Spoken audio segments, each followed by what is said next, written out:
تکلیف ہوتی ہے. اور شاید میں یہ بات کھلے عام کہتی ہوں کہ جو نقصان نہیں اٹھا سکتا اسے کبھی فائدہ نہیں ہوتا. ہم نے بڑے برسوں سے، پچھلے بہت سالوں سے یہ ثابت کرنے کی کوشش کی ہے کہ ایک کاغذ کا ٹکڑا جسے آپ ڈگری کہتے ہیں وہ زیادہ اہم ہوتا ہے.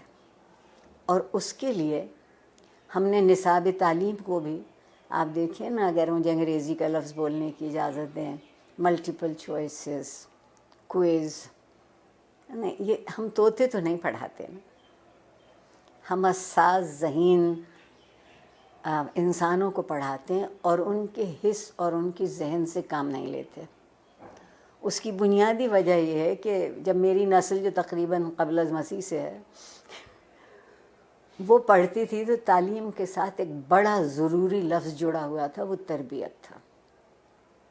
اب ہم نے تعلیم کے ساتھ تربیت کو شامل نہیں کیا ہے. کہیں آپ یہ دو لفظ لکھا نہیں دیکھتے. پھر ایک اور کمال کیا ہمارے ہاں جنرل ضیاء الحق صاحب نے، جنہیں میں اپنا محبوب بھی کہتی ہوں، کہ انہوں نے ہم سے مکالمہ چھین لیا، سوال کرنے کی اجازت نہیں رہی. تو جو معاشرہ سوال کرنا بھول جاتا ہے وہ جواب کیسے ڈھونڈے گا؟ اور ڈگری ہمارے ہاتھ میں دی گئی کہ ہم ایک اچھا روزگار تلاش کرتے.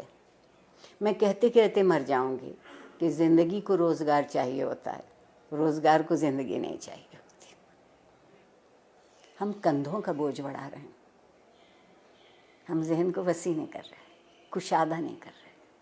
استاد کو اجازت نہیں ہے کہ جو کتاب اس کے ہاتھ میں ہے اس کے علاوہ وہ کچھ کہہ سکے کہ کہیں اور سے پڑھا ہو.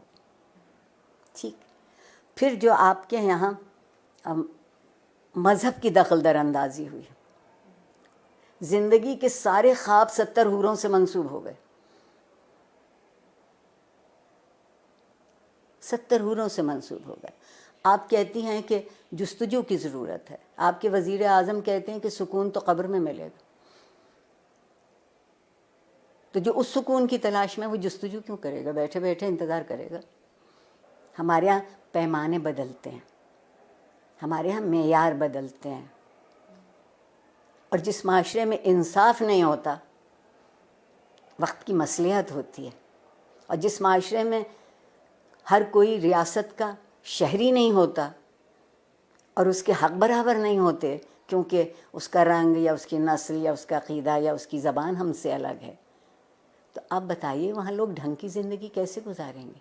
اور سوشل میڈیا اگر آپ مجھ سے پوچھیں تو بندر کے ہاتھ ادرک آئی ہے، جس کو یہ معلوم نہیں کہ اسی کو کتنا مثبت طریقے سے اسی سے تربیت ہو سکتی ہے، اسی ٹول کو استعمال کیا جا سکتا ہے، اسی آلے کو ان کی طالب علموں کی بہتری کے لیے. مگر اس کی بجائے آپ وہاں دیکھیے تو کیا ہو رہا ہے. جب میں پل بڑھ رہی تھی اس زمانے میں ڈائری لکھنے کا رواج تھا، اور ڈائری اس قدر خفیہ چیز ہوتی تھی کہ جتنے اب نیب بینک اکاؤنٹ بھی نہیں تلاش کر سکتی. اب آپ کوئی بات لکھتے ہیں اور اس پہ 2-4 منٹ کوئی دوسرا کوئی تبصرہ نہیں کرتا تو آپ اداس ہو جاتے ہیں کہ میرے سٹیٹس پر ابھی تک کسی نے رائے نہیں دی. آگے بڑھنے کا اگر طریقہ ہوگا تو وہ یہ ہوگا کہ کچھ دنوں ہم سب گردن جھکا کے آئینہ دیکھنے لگے. گردن جھکا کے آئینہ دیکھیں گے تو ہماری سمجھ میں اپنا آپ آئے گا. میں اگر اپنے آپ کو پہچان لوں، مجھے معلوم ہو جائے کہ یہ میرے مثبت صورتحال ہے، یہ منفی ہے، آئیے مثبت کو بڑھا لیتے ہیں، منفی کو چھوڑ دیتے ہیں.